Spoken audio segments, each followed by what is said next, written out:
a baboon, trains, and alcohol. Mix these up, and you get the true story of Jack the Signalman. Buckle up, boys, because this one's going to be wild. Let us start with the guy which all that began. James Edwin Wide, better known as Jumper Wide, was a railway guard in Cape Town, South Africa. He got his nickname because of his famous habit of jumping from one moving train car to another. Unfortunately, that didn't end well, as one day he slipped under a train and lost both legs. Because of this, he couldn't work as a guard anymore and got unemployed. James made himself some makeshift wooden legs and a trolley, and the company was nice enough to employ him as signalman. His new job involves to switch the train tracks. As trains approach the rail switches at the train station, they toot their whistle a specific number of times to alert the signalman which tracks to change. He does this by pulling the levers that stood in a row outside his post. Because of his wooden legs, obviously, this was quite a challenge for James, so he was always on the lookout for other solutions.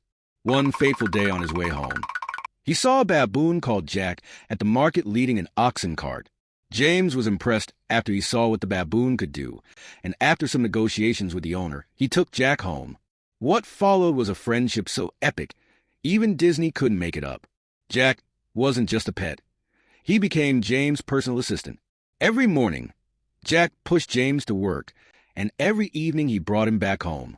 Jack would push the trolley uphill and downhill.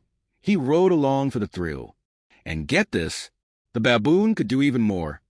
Jack also hauled firewood. He took out the trash, and he even guarded his house. But there was a catch with Jack. You need to know that Jack is an alcoholic. Jack's previous owner had warned James to not forget to give him a little Cape brandy every night, or he will not help out anymore. When James skipped it or forgot to give Jack the brandy, the baboon would stop working the next morning and refuse to budge until he got his booze. Now let us return to James' workplace as signalman again. Here we see how clever Jack really can be.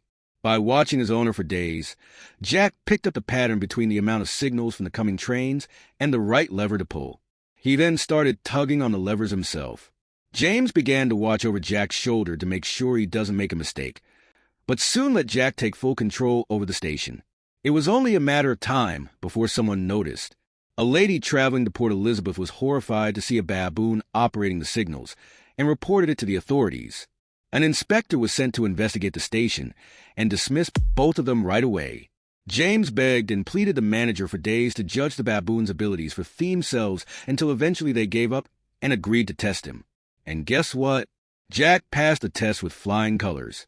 He responded perfectly to every command and even double-checked approaching trains before changing signals.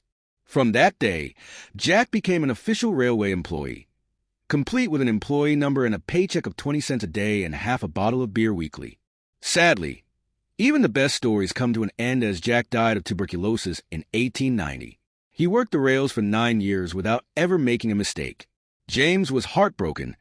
He'd lost not just a helper but a true friend. But Jack's legacy lives on. His skull is still on display at the Albany Museum to this day. And that, my friends, was the incredible story of Jack the Signalman. A true hero on 4 paws. Or hands. Whatever. Leave a like if you enjoyed the video. And if there is a moral in this story, it is to let animals work for you. I mean, animals can be taught to work.